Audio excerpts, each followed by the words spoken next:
Sara, cup, bowl, or plate? I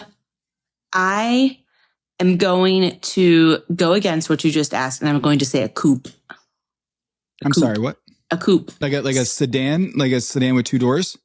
Well, a coupe is like a bowl plate. Like, you know, it's like the kind of large plate with the raised edges. So it's not really a bowl, but it's not really a plate. Mm-hmm. Yeah, we call it a coupe in the restaurant world. It's the spork of vessels? Yes, it is. So it's like you can plate kind of wide in it, or you can put broth or liquid or something and just have it be very shallow. I love a coupe. So that's cheating. I know. If I couldn't do that, then I would say bowl for sure. Yeah, bowl is the right answer here. Yeah. I think you could sustain on just soup for the rest of your life. If you just had, like, I like to think of these things in like the extreme. Like if you just had plates for the rest of your life and no cup or bowl, you'd have a problem, right? If you had only cups, that would be second place on my list. And then bowl is the correct answer because it can both be a beverage vessel and a food vessel all at the same time. And you can smoke it. Yeah. But you know what? If you had a coupe, you wouldn't need any of them. Well, then what's the argument for plate or bowl if you have a coupe? There's no argument. You're saying in your restaurant you just have coupes? No, we have plates too, and we have bowls also. But anything can be plated on a coupe. Anything. Because it's flat on the bottom. It's like, picture like a 10-inch plate. It's completely flat, but then it has like a little raised lip, you know, that comes up about 1.5 inches or so. Is it an inefficient storage vessel? Absolutely. That's the problem. That's the problem, right? Absolutely. Yeah. Right. Like dishwashers and storing, like it's not a great. I mean, not all of them. I'm going to post some pictures of my favorite coupes on my Instagram story. There we go.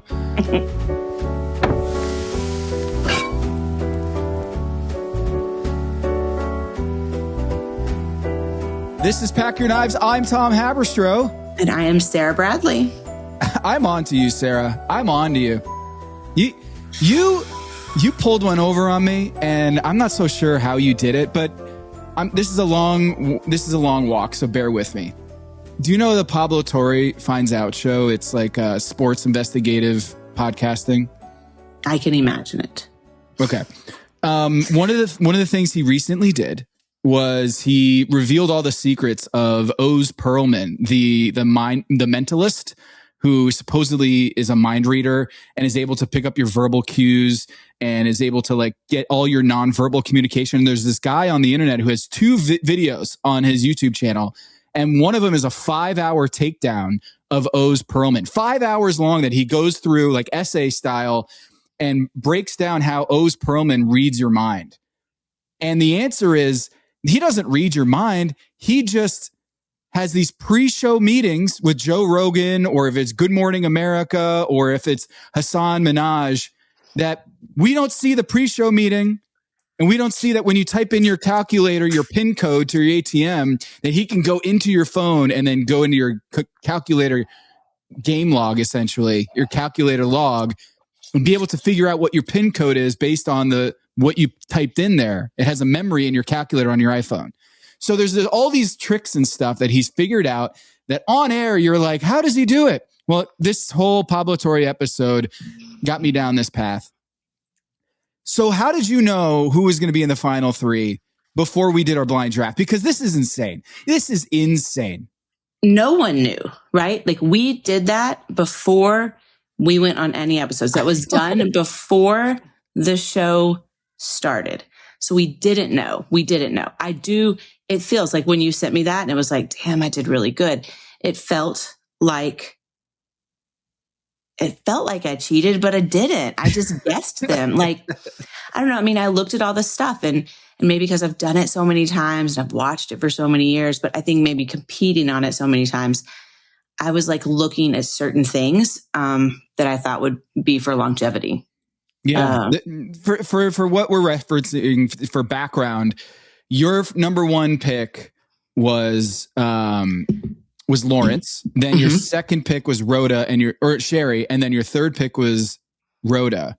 Yep. And I had Anthony number 1 overall, and he went very far into the competition for sure. And actually, if you go according to our point system, he's actually ahead of Rhoda right now, still with 49 points. And Rhoda's in 4th place with 42 points. Sherry has 57 and Lawrence has 67. And then no one else has more than 20 points. I think the scoring system we added this year to have -3 for being in the bottom, I think that might be a little too costly being in the bottom, because there's only 1, 2, 3, 4, 5, 6, 7 of the 15 chefs are in the positive this year. Like, Seeger is -1, Oscar is -3. So I kind of feel like if half of the competitors are in the red in this scoring system, maybe we need to be a little more forgiving if you're in the bottom 3. But we're pretty good at projecting based on the resumes this season. And so I'm wondering if we can go back a little bit. And is there anything that we've seen this season that you're like, yeah, that's why I picked Lawrence, or that's why I picked Rhoda, or that's why I picked Sherry? Because the fact that the top 4 in points are 1, 2, 3, and 4 in our big board on draft day, I think that tells us something about your resume going into Top Chef. Well, I will say that my first was Lawrence and Sherry. When you picked Anthony, I was like, what is happening here? And then my 3rd pick was going to be Jossie, but you got Jossie. And so then I skipped to Rhoda. And then my next pick was going to be Anthony before Seeger. So you got 2 of my top 5 picks, so some of the ones that I wanted to pick, I didn't get to because you got them. But, I don't know. I mean, I just looked at had they done any TV before? I kind of looked at the family tree. Like Marcus Samuelsson has really good family tree on Top Chef. And pedigree. Yep. I think that they all are, they're talking to each other. They're helping each other out. They've figured out a way to prepare each other. So, we had Sherry, the hit, and her Anthony. New York. Yeah. Well, I'm saying, there's that. But I was saying Sherry, also her New York bona fides and the chefs that she had worked under. I mean, women too. I'm just going to say they're kicking ass and taking names. So in the top 2 here, it was Rhoda and Sherry, and then Lawrence and Jonathan were in the bottom. And I can't help but think about, I think the studies have shown in Top Chef punch way above their weight. And then you got, of course, in terms of the representation on the show, they do a lot better than you'd think. And I'm going to say that I think if Jennifer had been 100%, she would have been in the finale. I think she's that good. She was so solid. She did so well with 1 arm. I mean, it was crazy to watch her do that. And I think that if she comes back next year, I think she takes the whole thing. I call it right now. If she comes back. Wait a minute. You're revealing your big board before we do our draft next year? I mean, I'm going to get first pick, right? Or maybe I won't. Will I take the 2? I don't know. But I'm just saying, I think that if she comes back, I think she takes it, because she now knows what happens behind the scenes.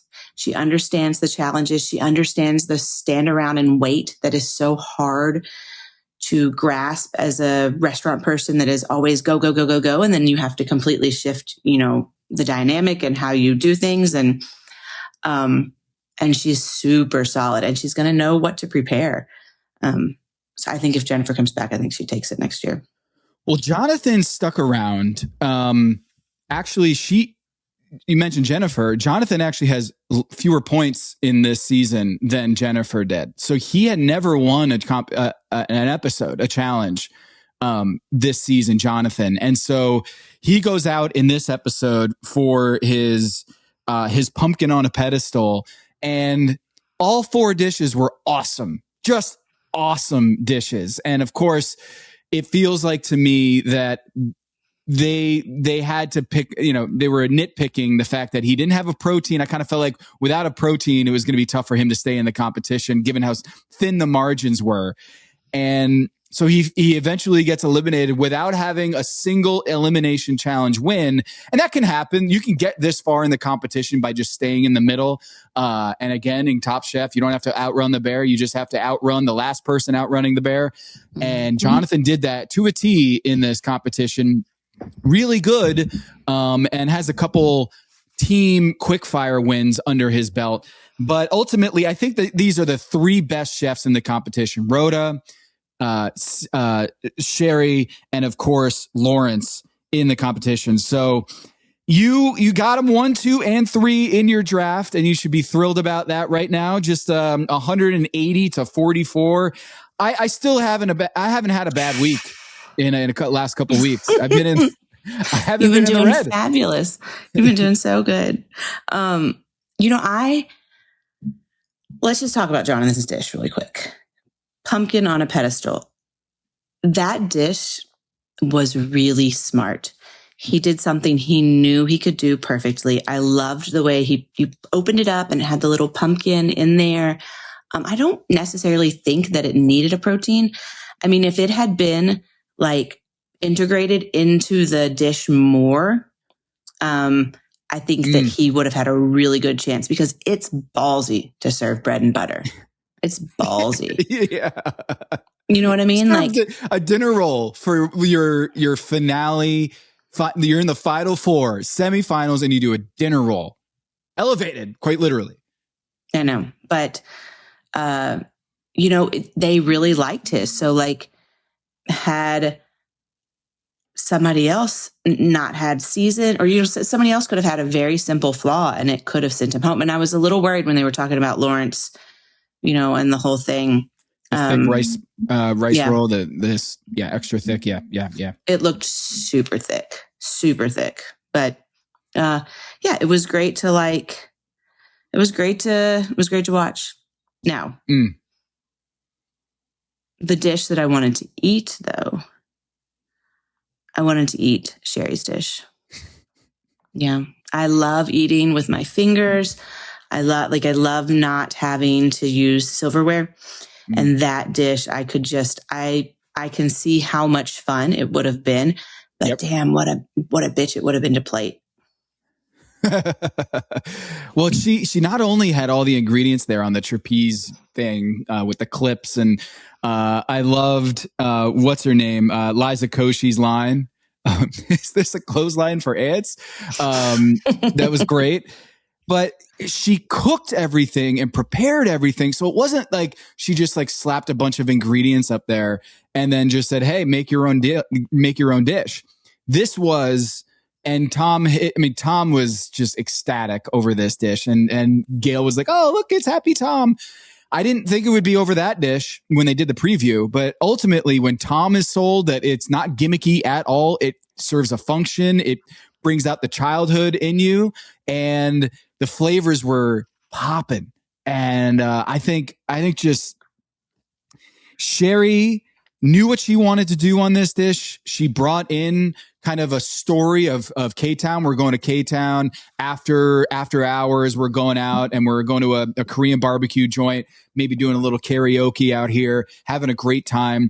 And it always feels like at this point in the competition, if you have this like life experience and you're able to tap into that and channel that and combine all of your technique and your education and your expertise, then that is when you truly sing on Top Chef. And she was singing the opera in this one. It was great. I mean, again, as a chef in New York, we would go out. Ours wasn't always K-Town, but on Saturday night, we worked around the corner from Shake Shack. And every once in a while, we would close down on a Saturday night early enough to go over and get Shake Shack. And that was just like a dream to me. We would go down to K-Town a lot too. We would do a lot of fried chicken. We did a lot of stuff. 2000 and I guess I left there in like 2012. Okay. So Shake Shack had kind of taken off at that point? There was like a few of them. I don't think there were chains anywhere. Yeah. There might have been a few, but they weren't like in airports.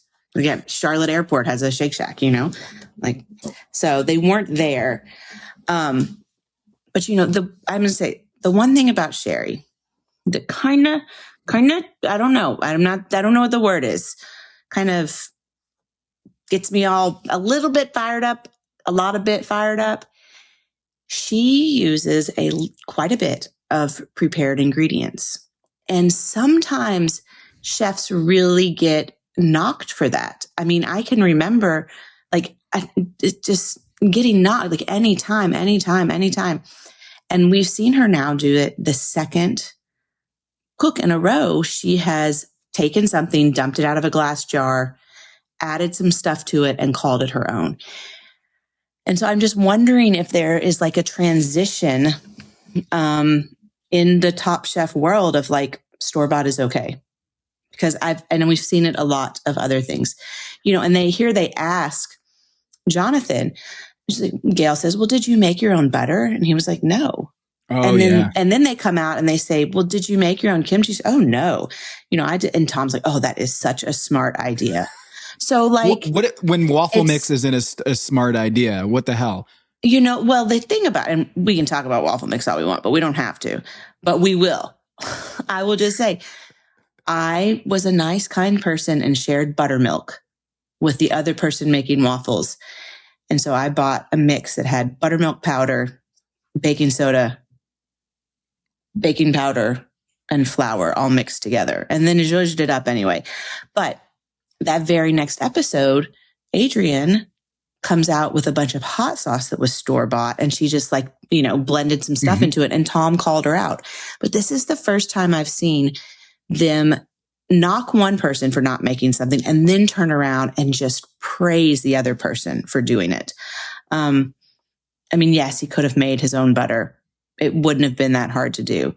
She could not have made her own kimchi, but I mean, what do you think that is? What do you think that is? Why do you think one is acceptable, but the other is not? Maybe because she had so many ingredients. They were like, oh, but she has, the nori and the charred scallion, and she has the braised beef. And there was some sort of like sambal or chili crisp or something on that plate. She didn't make that. She dumped that out of a container and put that on the plate. Then she took the kimchi and she added diced pears to it. So those were not condiments that she made. She braised the beef. Did she serve it? She served it with bread, right? No. Well, I wonder if would Rhoda, the personalities here of Rhoda, Lawrence, and Jonathan, would any of them, is there like a secret pact among them that like, hey, we're all going to do some prepared stuff or store-bought stuff, so let's not call each other out?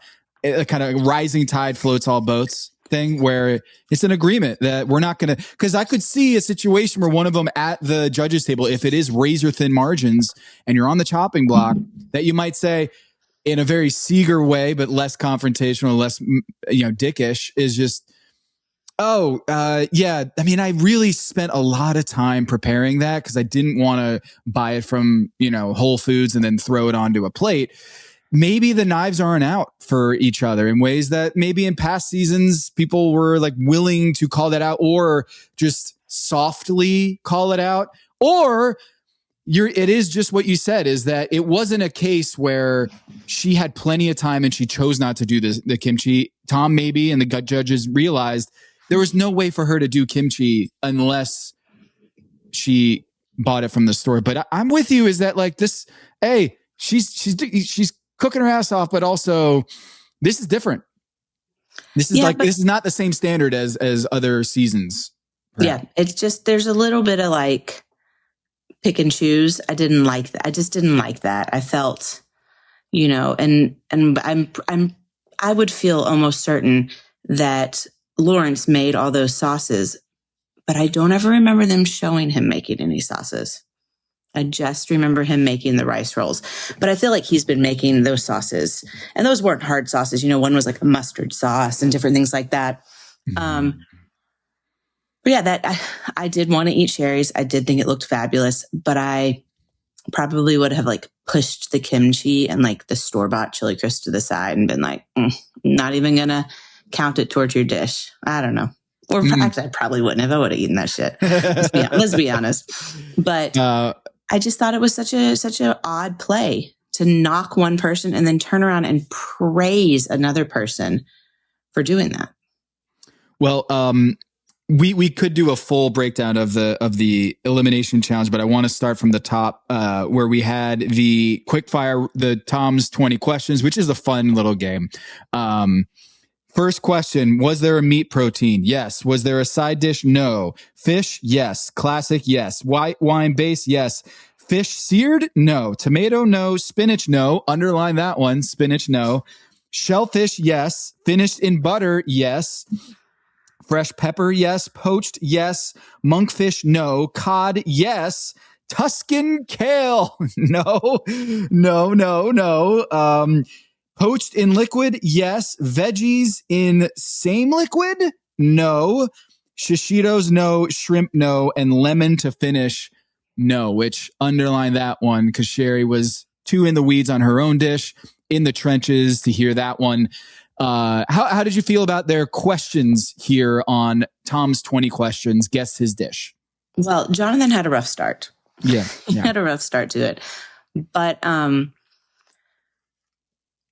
he had a rough start. That's what we'll go with. Well, I was surprised how many of them didn't have a pepper on the plate. Like one person put a pepper on the plate. It was one of the three clues. It was obvious clue, right? Yeah. I don't think they could taste. I think they could just smell and look. I don't think they could taste it.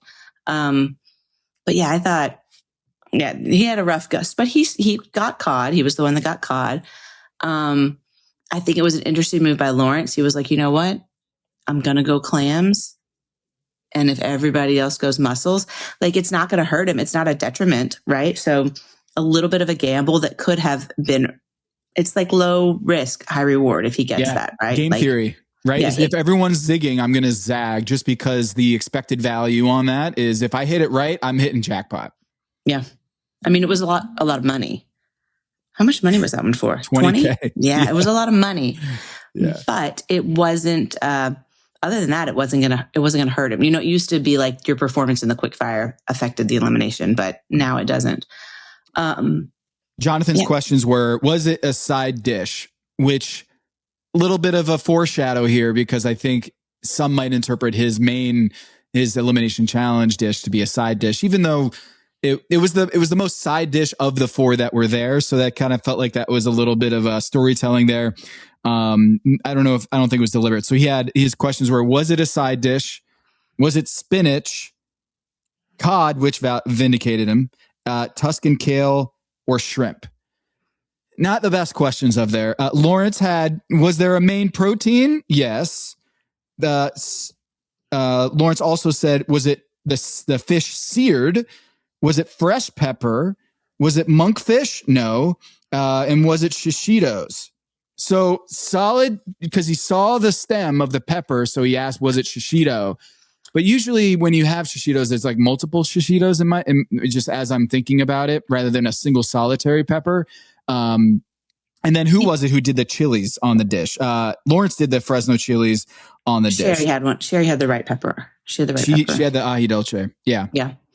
But just because was it a main or was there what did they say? What was the question? Was there a main protein? Is that what they said? That was the very first question. Lawrence, the very first question was there a main protein? I mean, that doesn't necessarily mean that it has to be an entree. Doesn't, I mean, we have lots of dishes where the protein is the main thing and it's a shared plate. It's a small plate. So I didn't think that, there could have been a much, much better question. They should have said is it a land protein? Is it a sea? You play 20 questions with your kids, right? You give them, is it a mammal? You ask very specific, and their questions were a little broad. And then once they tried to hone in on them and be specific, and they weren't that great. Do you feel like you would have been really good at this? Or were you feeling like, ooh, this one would be not my, I think it would have been good. I think it would have been good. I think you could look, I would have guessed that was some sort of white wine butter sauce in there. I would have seen the herbs. I would have seen the peppers. I'm really good, good smeller. Got a good smeller. So I think I probably also would have smelled that. But the other thing is that they were all kind of relying on their contemporaries to figure out the dish, right? Like one person gets mussels and then like it's shellfish, and like then another person gets mussels. One person asks, is it a white wine sauce? Is it finished in butter? And then all of a sudden they all have to change their dish to do that. So it was kind of cool. I liked that game. It is a really impressive game. I mean, to come up with the questions and prepare it in 30 minutes, and they looked pretty similar to Tom's dish. That is one of the most impressive parts of Top Chef, is when you get whittled down to 4 chefs here. They're all super, super talented. And then to pull that off in 30 minutes, when he started, I was like, there's no way they're going to get this. And then by the end, it looks pretty similar. And I have never had, never had a Billy B, but that sounds amazing. It sounds amazing as a dish. And so I want one right now. Well, I loved the chorizo. At first, you know what? I did not catch him putting chorizo in the dish. I saw it when they went back to it. And so I also was wondering what the red was. I guess I just missed it when he was like going in for the cook, and I didn't know. And so I saw that red. So I thought, oh, maybe it's paprika. Maybe there's a little oil that came off of the chilies. I was trying to figure it out too. But the smoked paprika was a great sub in there because chorizo has so much of it in. So, yeah. Sarah, would you like to be the culinary producer there, is like trying to figure out what I'm going to leave on the plate? Oh, yeah. Right. Yeah. They just left one stem of a pepper. That's it. Crazy. Like what? Right? Did Kristen eat the other stems? No. They just left that one little stem. And you could see they like just a little bit of the herb, just enough of the sauce, but they didn't leave any fish. They didn't leave any little, protein. But I bet it definitely smelled shellfishy, Yep. It's funny because Sherry puts in the spinach and the lemon zest. Like she didn't hear that part of it. And yet she and Rhoda were in the top 2. The paprika thing was really fascinating that like you said, that Rhoda picked that out.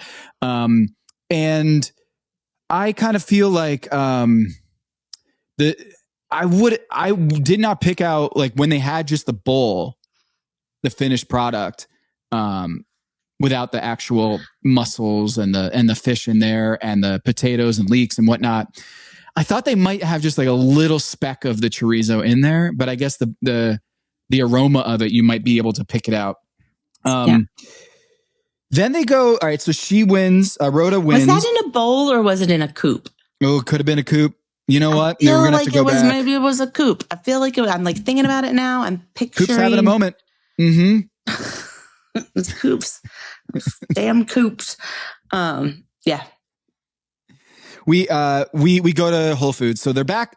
I should just say they're in Top Chef Kitchen in Charlotte, for this episode, for basically its entirety. And then they go to Whole Foods Market. And they have to go buy, their ingredients and whatnot. Sherry is like, I'm just going to get some wine, drink it for fun, which, what a legend. But I want to call this out. Was something that happened in this shop that reminded me of something happened that I was at a baseball game yesterday here in Charlotte with my kids. And we're sitting behind home plate. And I knew that my kids want to be on the Jumbotron. Like they want to be on the big screen, right? Yeah. They're just like, dancing at everything. They're trying to catch the t-shirts and all that stuff. And they just really want to get on the Jumbotron. So I see that the cameraman has this amazingly long beard. And so I just go, hey, cameraman, love the beard, brother. And like, just point at him. And he's like, yeah. And he points at me. And I knew as a dad, that was going to be the ticket for them to being on the Jumbotron. Cause now the guy with the beard is like, I want to pay that forward. I want to, that compliment he gave me. You know what? I'm going to get those girls on TV in a little bit. Sure enough, in the next inning, they're doing a little dance thing and then they get on TV. Same thing happened in this episode with the Whole Foods worker who goes up to Sherry and says, I love the hat. I love the hat, because she knew that was going to make it to air. And so she said, I'm going to be on Top Chef this season. And so I'm going to go and compliment Sherry and realize that I'm going to get on Top Chef in 6 months when this airs. And she was really smart. So well done, Whole Foods market worker, for kind of figuring out the game within the game. You don't see too many Whole Foods staffers on the show, but she figured it out. So let me give you this story. And I know that she listens. So we're in the Whole Foods in London. We go the very first time, and there's this girl. And I was like, hey, where's the watermelon or whatever? She was like, oh, it's over here. And I was like, oh, where are you from? Like, I hear your accent. Like, where are you from? She was like, Miami. And I was like, oh, that's so cool. And I was like, all right, when I scream Miami, you come. She was like, all right. And so I would run into Whole Foods and I would be like, Miami, Miami, Miami. And she would come running and I would be like, where are the eggs? Where's the heavy cream? And she would just like point me in the direction of everything. And, her friends come and they're kind of regulars at the restaurant, but it's always like a really fun story because she still lives over there. And it's like her college roommate comes into the restaurant. They don't even live in Paducah. They just drive to come and eat. And it's always like, oh, there's Miami. There she is. There's Miami's friend. Yeah, I would scream and she would come running. It was fabulous. You got to work with what you got, man. I mean, no other person would think like I need to make friends with the Whole Foods staff and then just shout when I get in there, Miami. The other contestants must have thought you were just insane. But that's a smart move. Yeah. And I mean, it's like a call in the wild where you're like, it's some sort of like a weird mating call in the jungle where you're like trying to get the person to come and then they help you out. Symbiotic relationship. You're going to have some fun at my restaurant with your friends. And to this date, wait, am I getting this right? The one in the London, the Whole Foods that we would go to has a friend or a roommate that goes to Paducah to go to your restaurant. And you have seen Miami in your... No, I have not seen Miami. But there's pictures of me and like her college roommate, and they send them over. And actually the first time they came in, we took a picture and she didn't even know. And she like sent it to her friend and she was like, look, somebody from Top Chef. And she's like, that's the girl that would scream my name every time she came into Whole Foods. Yeah. So that's it. Amazing. Yeah. That's great. You gotta like, there's some gameplay to it, right? Like, oh yeah. Where's the kimchi? You go get it. Like you have to utilize everything. You got to like figure out all the advantages because stuff was not organized in a normal supermarket way for us there. It was kind of difficult to like figure it all out. Yeah. Where's the nearest Whole Foods? For me? Yeah. Probably Nashville. So there's no like studying Whole Foods markets for you? Like just like I'm going to go and just like kind of study the map. Our boy Eric Ajapong did that. He flew to Louisville before the show and he like went into Whole Foods and like walked around and checked it out. Yeah. He said he like came early. He like scoped it out. He went to the grocery store. He looked at all the ingredients. He kind of learned his way around. Yes. I mean, there's no stopping you. The one over by the mall? By St. Matthews, I think. Yeah. Mall of St. Matthews. Yeah. Yeah. I've been to that one. It's a good one. It's a good one. The one in Charlotte that they went to in this episode, I don't think was the Uptown one. They went to the one out a little bit, but yeah. So let's get into this. So we have Lawrence picks out the kind of like metal oysters. I don't know what you would call it. Like what was that thing? It almost seemed like little metal oyster shells. I don't know. But did you notice that they told him he would get 3 to plate on? And then he plated 3, but one of those had to go to Beauty. Like he didn't get to send out 3 plates because one had to go to Beauty. So I felt like he then all of a sudden, can you imagine the math of making sure that everybody at the table got one? Think about that. Oh my God. My head would have exploded. Yeah. My head would have exploded. Yeah. Would you have swapped out? Because Jonathan swapped his out. I feel like Lawrence had, like, he saw that and he was like, he had the dish. He was like, this is what I'm going to do. Mm-hmm. So I probably wouldn't have swapped out if I had set my dish.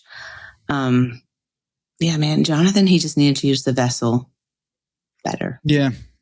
Well, what was funny was when Liza and Tom are walking through, doing their little dance and going in there and asking questions.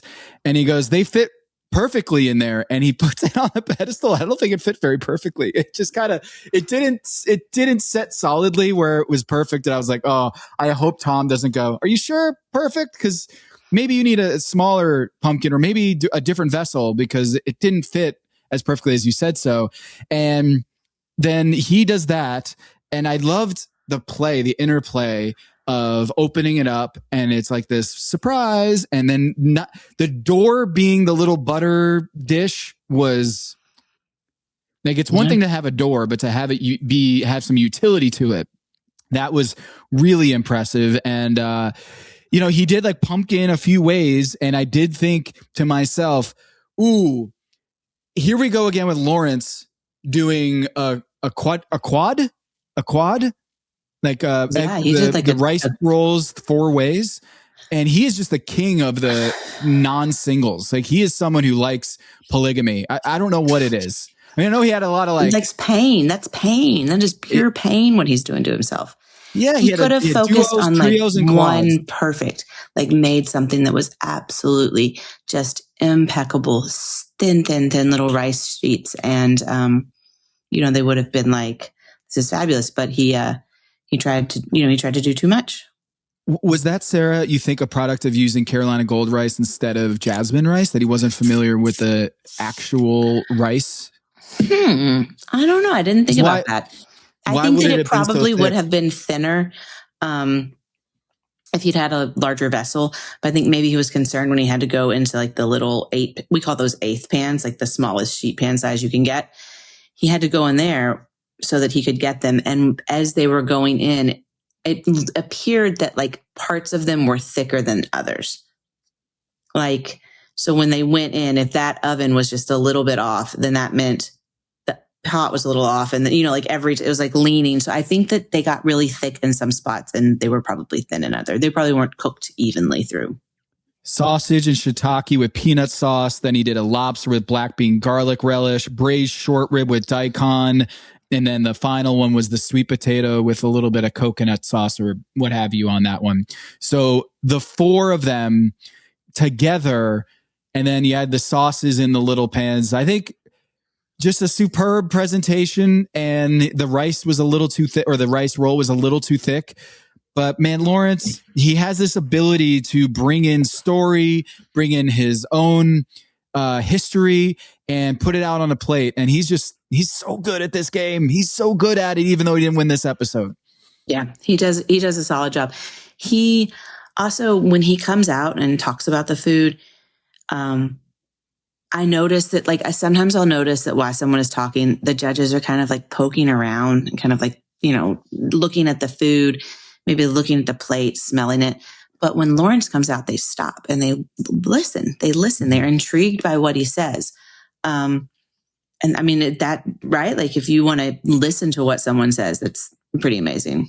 What is that like for you? I'm just realizing that I feel like I look like I'm in like a prison chair with like, I don't know what is.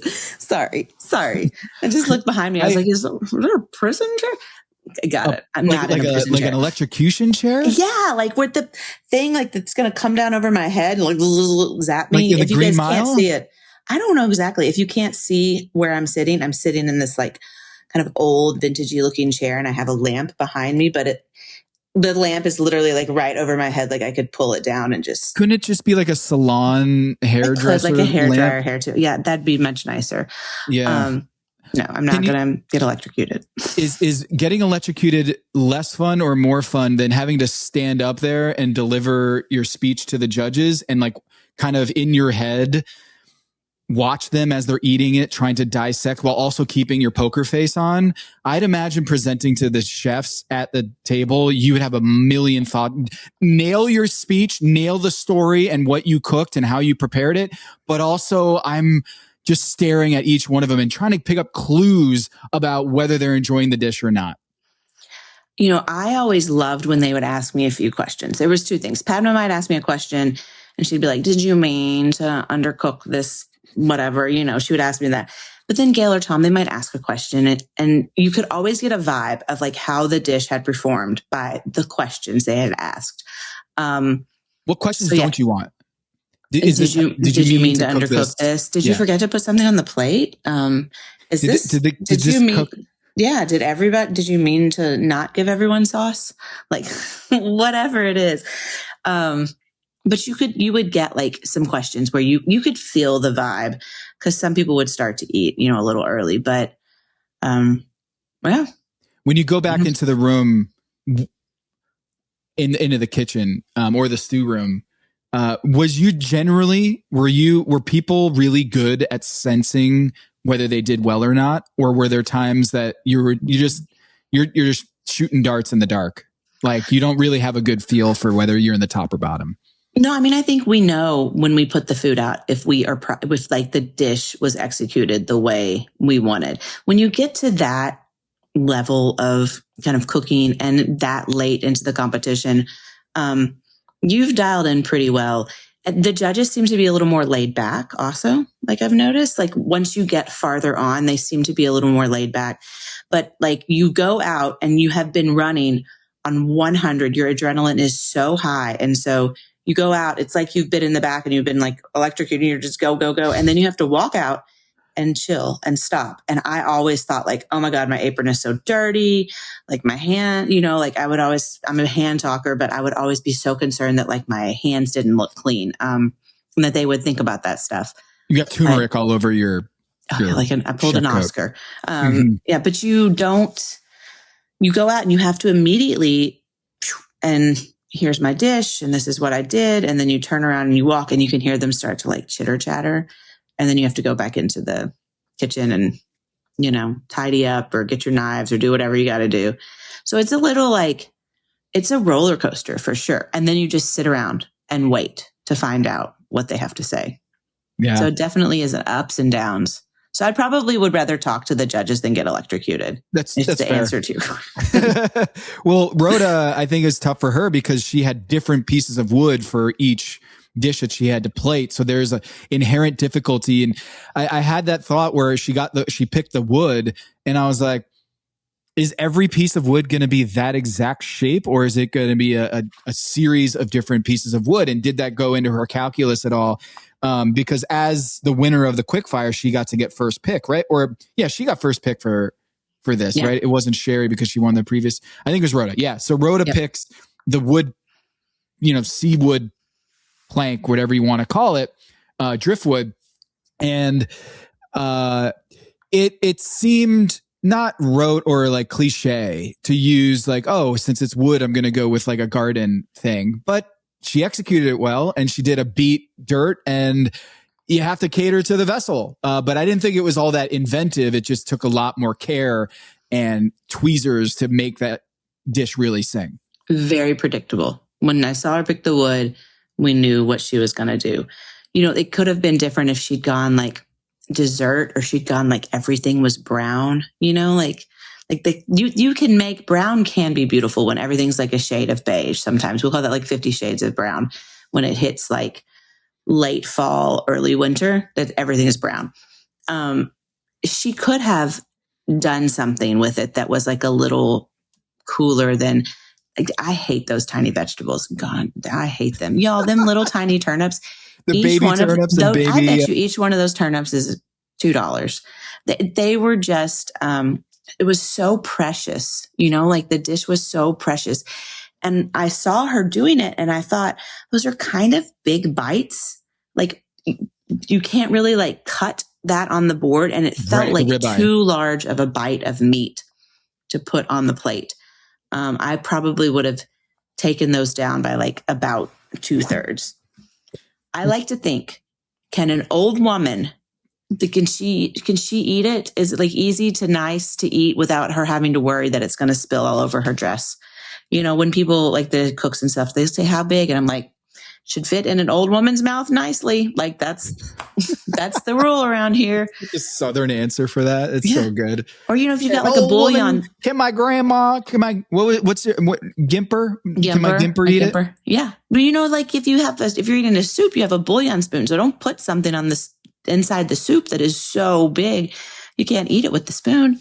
Come on, y'all. Yeah, those steak pieces were a little too big, I thought. Let it be known that Rhoda, not Gimper proof, but Freight House Gimper proof. Mm-hmm. Mm-hmm. But it did look beautiful.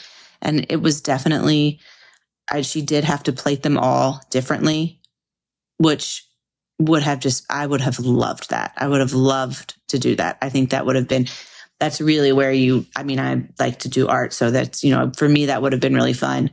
Yeah, I don't know.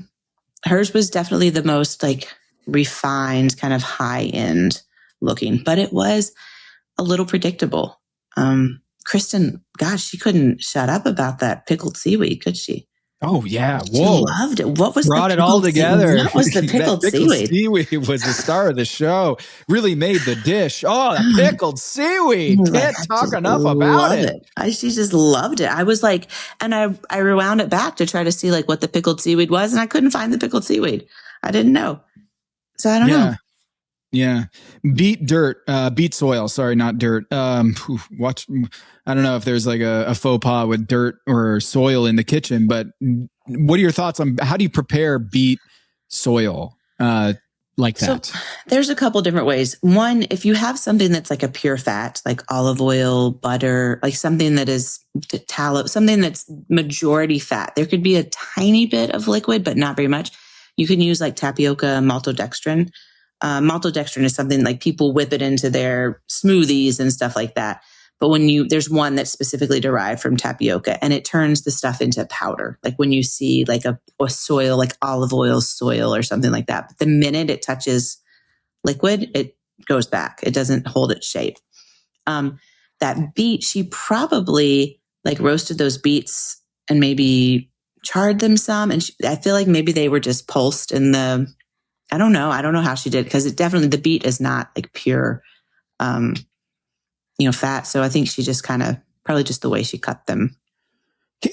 This is a little bit of a divergence. How does AI affecting making menus and stuff and for cookbooks, where if I want to know how to do something, I used to have to go look it up in a cookbook or go ask my grandma how to prepare this. How is it shifting the culinary world, where are you able to see on a menu, oh yeah, this menu was just Claude put this together? Do you have an eye for that stuff? I don't know. Not really yet, just because I think maybe on some of like the more corporate-y stuff, it might feel that way. But when I look at other chefs' menus, I don't see that. I do know that people have very specific styles of writing menus. I use very few words and very few like roasted, steamed. I don't use a lot of like verbs to tell you how we've prepared the food, because you're going to get one food prepared many ways, or one ingredient. But I mean, I use AI. Sometimes I'll be like, can you give me different savory applications that are interesting and unique for parsnips that also contain lemongrass and coconut? And you just see what they say. Usually it's bullshit, but sometimes they'll say something that's like kind of sparks a little bit of like interest. I don't know. I'm into AI for responding to emails, not into it for creating a menu. Yeah, which seems like the way to use AI. For my job, it is amazing how terrible it is. Like running stats and stuff? Oh, I mean, coming up with story ideas. Like I just did ranking the top 10 Knicks players of all time. And I asked, for research purposes, Claude, because my favorite research tool wasn't able to answer this question. So I go to Claude or whatever, ChatGPT, and I ask, hey, which Knicks player played the longest for the Knicks and played his career exclusively with the Knicks? So he didn't play for any other teams. And it would give me a list, and Patrick Ewing was number one. Patrick Ewing famously left the Knicks and played for Seattle and Orlando. And so I was like, hey, no, Patrick, didn't he play? And I always play games. I'm like, didn't he play for Orlando or Seattle? And they're like, yeah, my bad. Here's the new list. Number one is Walt Clyde Frazier. I'm like, actually, Walt Clyde Frazier. And I realized that, man, maybe I need to be paying for like the top model or whatever, not the free version. But in the culinary space, I'd imagine it's very useful to come up with like all right, seasonal, what are the hottest trends to like tap into? What are like, I guess, can one of these things research all the menus in America and be like, baby turnips are super hot right now, or beet soil is super hot right now, and that's the most underserved. If you want to get on this wave now, and it's going to be fun, everyone's going to order like 400 of these every night. I'd imagine that might be useful for a chef. But then like the whole like curating a menu and having it type out your menu, there's going to be typos in there, I'm pretty sure. And then you have to fact check it. And then you're like, why am I using this thing if I have to go in and fact check all the information it's spitting out? But you're just using it for like a spark of inspiration that you're going to do it your own way. Yeah, I might like, and I don't use it like that very often, but you know, you might be stumped, or you might like, you know, or sometimes I'll say like, you know, does butterscotch go with pineapple? And I mean, I know butterscotch and pineapple go good together. I, you know, might try something else. Yeah. Does butterscotch, pineapple, and kiwi go good together? It possibly could, because those things go with coconut, and kiwi and coconut go together. So like there's a whole spider web that happens in my head, and sometimes I'll use it to like kind of hone it in, because my shit be going. Yeah. Oh, and by the way, was it Bill Bradley?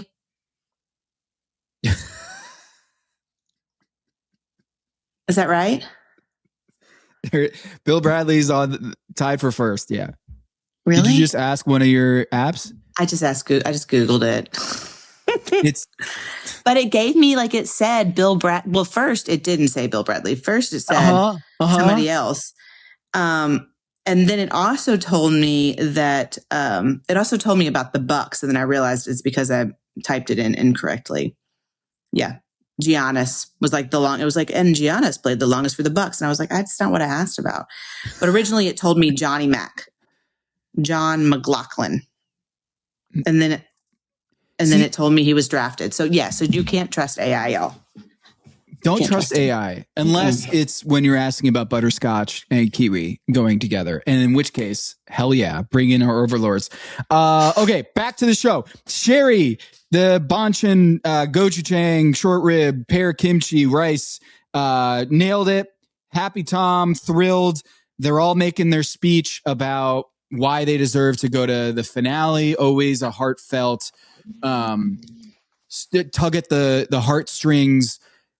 Waterworks in that studio. It was the Top Chef kitchen. After Lawrence spoke, Gail was crying, Kristen was crying, Lawrence was crying, Jonathan was like, hey, in the very Yoda Jonathan way of he's just trying to coach everybody up, whether it's Seeger in the last episode or in this one, Lawrence, he just was like, hey, you got this, bro. Well, I forget what the line was, but he was like, just take a deep breath or something like that to support him as he's talking about his wife and kid. Yeah, Jonathan is fabulous. He is what a kind person. He's so thoughtful. He's interesting. He manages a huge, a restaurant group, and he has a good like bedside manner. He is really great at talking to people. He's kind of funny. He has a great way of like asking questions. Like when he asked Seeger, like, are you sure you're going to be able to pipe that? Like in a piping bag, talking about the chicken liver, like almost like he is very used to letting people think it's their idea, even though it may not be. I hated to see him go, but I do think that the top three people made it where they're supposed to be.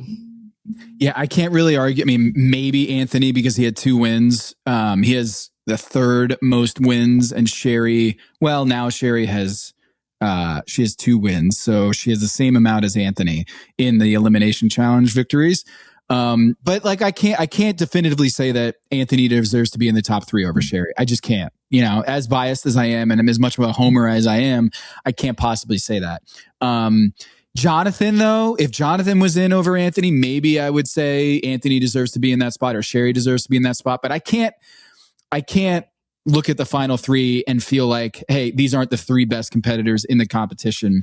But Tom, Anthony doesn't deserve it because he served the worst dish one time. Like Top Chef is about making it to the end you do not have to have the best dish every time, right? You just cannot have the worst dish. And if you serve the worst dish, you're going home, unless you get lucky like Seeger, but you're going home. And so Seeger served the worst dish twice, but that's it. Like, you just can't have the worst dish. And Anthony had it. So So you don't have that in your world, like looking at past Top Chef winners, you don't look at them and just say, that's an asterisk. I think Nina Compton should have won. Or you're just like, hey, that person was the top chef and that's the champ and that's it. Yeah, I mean, you win, you win. I had a whole conversation about this with some chefs today, and we decided that second place is pretty good. Like, second place is still essentially a win. Because a lot of times, Final Four in basketball, we say, hey, how many Final Fours did they have? Kentucky, and you can say, hey, but in very, very few other sports do we praise getting to the Final Four. And I wish that more NBA teams would embrace that. Is like, hey, we got to the finals. But with LeBron, it's, he's 3-6 in the finals and Michael is 6-0. And so just getting to the finals and losing, second place in sports feels like a loss more than a win. Oh, man. I know, it's sad, isn't it? Like, how unfulfilling that must be. Yeah. Yeah, like, and maybe some of the things that I'm talking about are more individual sports. We'll say, like, we talk about, I guess, just in golf, how many Masters, I don't know. Yeah, maybe.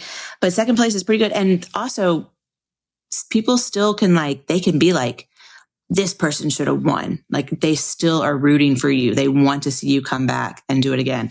So, I mean, I think that I don't think Anthony is done. I think you're going to see some more Anthony. I think Seeger probably has his head in a hole right now. I don't know that you see much of him. I think that Jonathan, his brother has a great, like, social media following, but I liked Jonathan. I would rather follow Jonathan than Brandon. So well, I don't think Brandon is listening. Maybe he is right now. But if he is listening, I will tell you, Brandon, even though you're not on my team, I will point out you have more points in our scoring system in Top Chef than your brother, Jonathan, even though Jonathan went further in the competition. And Tom said, hey, you beat your brother. That's all that matters. But Brandon has 16 points in our point system and Jonathan has 10. Because Jonathan he never won. Accumulate negatives from being in the bottom. Yeah, he had 4 bottoms, and then Brandon wasn't in the bottom until he was out. So Brandon was middle or in the top 3 every single time, and then was out. And so because of that, he had more points, and not just more points, but like he had 16 points. I think Jennifer had 13, and Jonathan had 10. I think you got to get rid of that 3 points for being in the bottom, right? Because that means that, like, as you go along, I don't think we should be taking points from you that you've earned. Like, you're just not getting points, You're just not That's getting where I points. usually do it.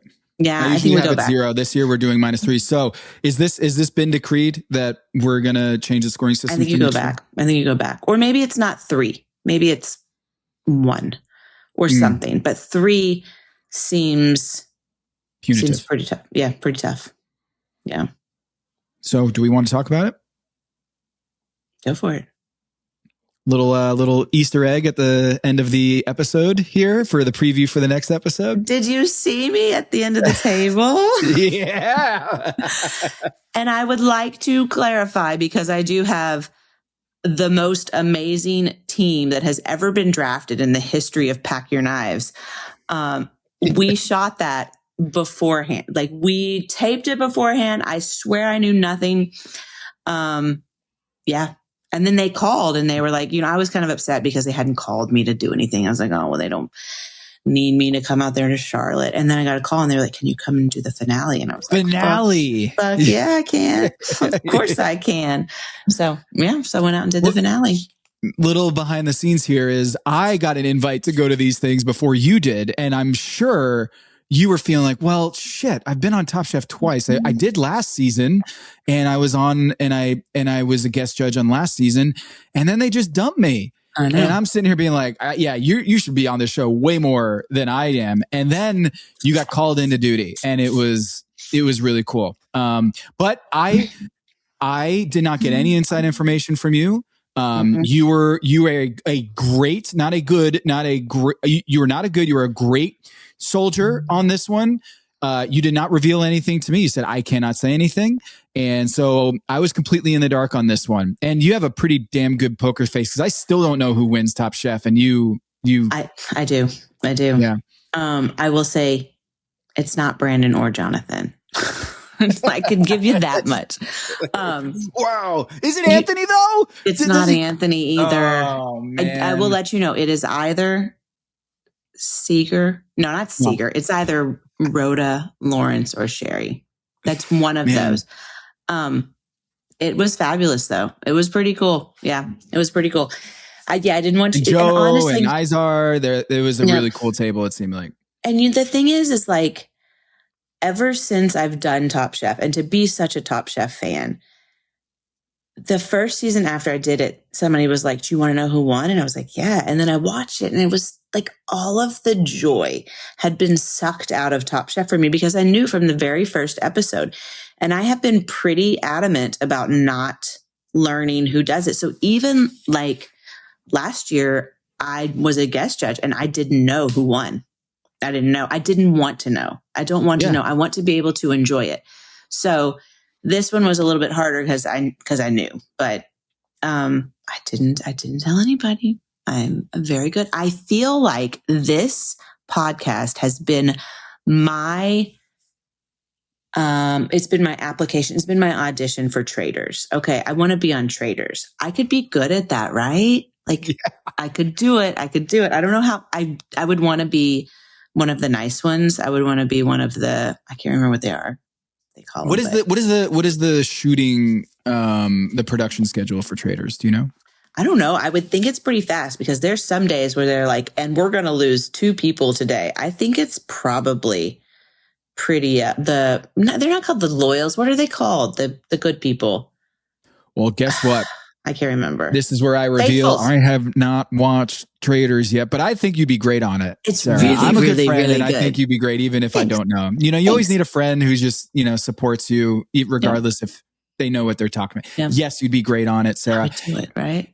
And you know what? It reminds me, we haven't talked about this. The episode this week, like they come back to Charlotte, but usually there's time off, right? Before the finale. Like the next week is just, it's over. So like they were gone and didn't have any time to come back to their kitchens, their restaurants, their family. And they just taped all the way through. So this is a new setup, right? New pacing. I mean, if you come to Top Chef without a recipe for at least 2 or 3 recipes for dessert, you're crazy. The other thing is, if you don't come with some pretty significant ideas for your finale meal, like what are you even, why would you even think? Like I always went in thinking, I'm going to the finale. What am I going to cook? I let where I was affect and kind of influence those ideas. But I always knew for sure. I mean, I had like very much thought, this is what I will cook. So the food's good next week. I'll say that. It's very delicious. Oh, I have so many questions that I can't ask you. So you know what? I'm going to save it for next week. Anything else? It is exciting. I'll say this much too. It's really exciting because I love, like, I don't know. I can't remember all the shit that I said. And the stuff comes out of my mouth very freely. And so I'm like, what did I say? What did I do in an interview? Like, da la la, blah, blah, blah. So I'll get to, it'll be all like watching myself on TV again. We never know what Sarah does. Well, we did a watch party last year, and I remember getting nervous because I don't think in the screeners they show the winner. Like they save that. And so they want to like keep that, because I think the lawyers get involved and they're like, hey, let's just, rather than letting it spoil potential for a leak, let's just not reveal who the winners. I think maybe last year they did put the winner in the advanced screener. So you will, I presume, be able to see before it airs publicly if any of your best zingers got onto the show. Yeah. And if you don't know, remember a screener. So Tom and I get access to the video, to the show early, so that we can record early and we can, I think, how many times do you watch it? Once, twice, what? Usually twice, but sometimes it just once. Yeah. I'll go back and rewatch. Yeah. Yeah. I usually watch it twice also, but that way we can get it done so that we can get the content to you guys right away. So that's been really nice because I remember a while back, you guys, the show would come out and then we would have to wait for you guys to release the podcast because you weren't getting it early, were you? Nope. Not during your season. No. Yeah. And I will say, it takes a little bit away from the in the moment reaction. By the way, Threads is really fun. That social media platform is really fun on Top Chef. Some of the conversations on there are really good. And I find that it's way better than, Twitter or any of the other, Reddit's kind of, I think Reddit is good, after the fact, but as a live, I think it's replaced Twitter. Sports is for sure X, Twitter, whatever you want to call it. But I feel like Threads is where it's at for Top Chef. And I miss the kind of live community aspect. I don't know if you feel the same way, that when you're all watching it together, it hits differently than when you're just watching it on a laptop in your kitchen. I do pretty much every week, is I watch it in my kitchen and then I'll watch it in my office right before we go to air. So I do miss that a little bit. I do. But I also really like that I get to see it before the rest of America. It's kind of fun. It's kind of fun. I was thinking Traitors audition or get it before America. Where is that now that you've if done I got to be season? On Traitors, I would watch Top Chef at the same time as the rest of the reason why you joined Pack Your Knives is to get the screener, or because this is just a stepping stone to being on Traitors? I think because I'm a fan. I'm a fan of the show. We would sit down. My husband and I would listen to what you guys had to say, and I think that it's probably some of the most valid information that comes. It's the gameplay of it, right? It's just a different way to think about the show. And that's why I think, I don't know, I get excited when I meet people that listen to Pack Your Knives, because I know, and their brains is smart, right? They smart people. They have to. They smart people. Maze in the chat says, ranking your preferences on why you joined Pack Your Knives: 1, dominate Tom; 2, screener access; 3, shortcut to Traders. Accurate. I know. Yeah. Accurate. Yeah. Man, I did. I just whooped your ass. I'm so sorry. I just did not. I didn't know. And here's what the crazy part is, Tom, is that I never knew what happened between, I knew what happened when you went on, and I knew who the final 3 were, but I had no clue how they got there. I didn't know when someone went home or any of that stuff. I just knew who the final 3 were. And that was so you didn't know Rhoda went to Last Chance Kitchen. I had no clue. When she got sent home, I was oh my God, what is happening? Because I just figured she had gone. I didn't know any of that had happened. I didn't know I didn't know any of that stuff. So at least I got a little bit of it, and got to follow the story as it developed. Yeah, I was oh my God, I got the top 3. I was this is great. But I never, I couldn't say anything because I just had to, because you don't want to give it away. You knew you had the top 3. I know, but I couldn't tell you. Oh man, this is so bad. Now I'm getting so much just delayed grief and shame that you knew this whole time that you were going to fucking clean up. And but again, for people listening, the timeline is we did the blind draft before we went to anything. Before we went to anything or knew anything, we did the blind draft. So there's no way either of us could have known how far they get in the competition. How much Sarah would destroy Tom. All right. Yeah. Well, it's okay. It's maybe okay. It won't be back next year, Sarah. Maybe it won't be. Maze, we have some decisions to make, All right. So I'll listen to you. You feel bad now. You feel I do. I know. I mean, I can see you crying. I can see your eyes tearing up. It's a little, he's not crying, y'all. It's just there's an eyelash in his eye. Dwen and Anthony had more points than Brandon and Jonathan and Seeger. So how about that? I think I've learned we're going to redo the scoring system a little bit so it's not as punitive to be in the bottom three. You're not allowed to have any of the top 5 picks. I have them all. And if you aren't on Top Chef yet, you are going to be on Top Chef. So just keep an eye out for that. Yeah. You'll see me. I'm in the pink see-through shirt. Mm-hmm. Not my normal style, but this is what they styled me in, a pink see-through shirt. Oh, so this isn't I have like clothes on underneath it, but it's like a sheer pink shirt, turtleneck. They got the makeup on me. They got the earrings on me. They got me all zhuzhed up. But it's fun. It's a great time. Yeah, it was a great time. All right. Well, we know that you're in the finale next week. Very much looking forward to that. And, I didn't know if Liza Koshy is Australian. Maybe she isn't, but the shoey that Tom Colicchio was one of my favorite moments of the episode. What is this? A clothesline for ants? And is this what you want to hang your hat on? Tom Colicchio talking to Jonathan. Just a couple things that I just wanted to note before we go. That kind of I had in my notes. Anything else you want to say before we go out? I'm good. See y'all next week. For Sarah Bradley, I'm Tom Haberstroh, and this is Pack Your Knives.